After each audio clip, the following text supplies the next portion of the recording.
Julie உனக்கு தளபதியை பத்தி பேசுறதுக்கான எந்த விதமான தகுதியுமே உனக்கு கிடையாது. ரெஸ்பெக்ட் அந்த தங்கச்சின்ற ஒரு இது நல்ல மக்கள் விரும்பும் தலைவர் எங்கள் விஜய், நாளைய முதல்வர். ரொம்ப அருமையான ஸ்பீச்னா விஜய் பார்க்கணும் ரொம்ப நாள் கனவு, இன்னைக்கு பார்த்துட்டேன். விஜய் வந்துட்டு அவங்க வந்து எல்லா ஏழைங்களை தான் முக்கியமா பேசிருக்காங்க. ஏழைங்களாவே இருக்கக்கூடாது, எல்லாருக்குமே ஒரு வாழ்வாதாரம் உயரணும் அப்படின்ற மாதிரி பேசினாங்க.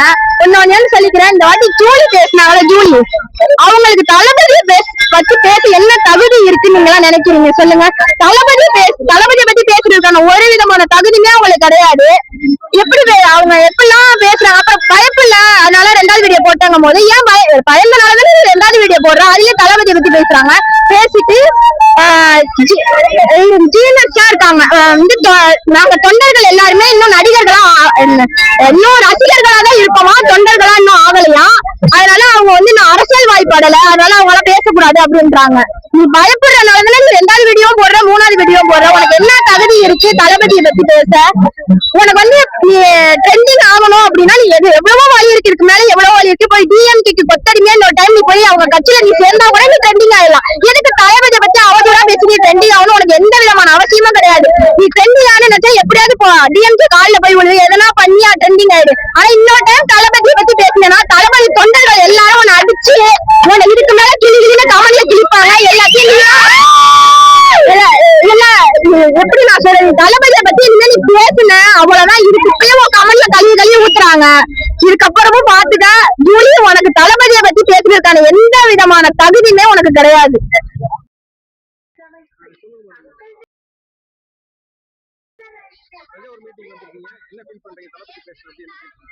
தஞ்சாவூர் மீட்டிங் வந்திருக்கிறோம், பெங்களூர்ல இருந்து வந்தோம். இதுக்காகவே பெங்களூர்ல இருந்து வந்தோம் இந்த மீட்டிங்காக. சோ மீட்டிங் வரும்போது வேற பார்ட்டிக்கெல்லாம் போனா அவ்வளவு சேஃபா ஃபீல் பண்ண மாட்டாங்க பசங்க எல்லாம். பட் இந்த மீட்டிங்ல பசங்க அந்த தள்ளுமுள்ள இருந்தாலும் லேடிஸ் என்ற ஒரு ரெஸ்பெக்ட், அந்த தங்கச்சி என்ற ஒரு இது ரொம்ப எங்களுக்கு இதா இருந்துச்சு. டெஃபினட்டா டிவிக்கு அந்த விசிலோட சின்னத்துக்கு நீங்க ஓட் போட்டா மிகப்பெரிய மாற்றம் நீங்க பாக்கலாம். அந்த ஒரு நம்பிக்கை மாத்திரம் இருக்கு.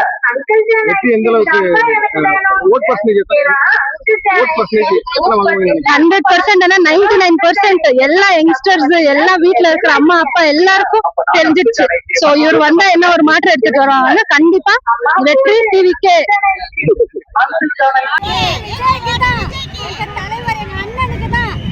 விஜய் எதை பத்தி பேசினா அப்படி?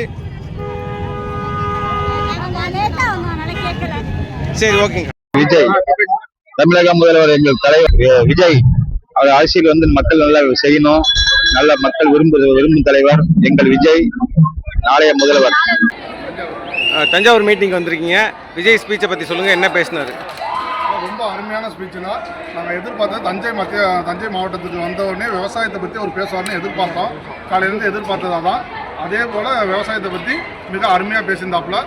விவசாயத்தை வந்து ஒரு முன்னிலையை வச்சு பேசியிருந்தாப்புல. ஊழலற்ற ஆட்சியும் கொடுப்பேன்னு சொல்லி வாக்குறுதி கொடுத்துருக்காப்புல. இப்போ விஜய் ஆட்சிக்கு வந்தால் என்னென்ன மாற்றங்கள்லாம் வரும்னு நினைக்கிறீங்க?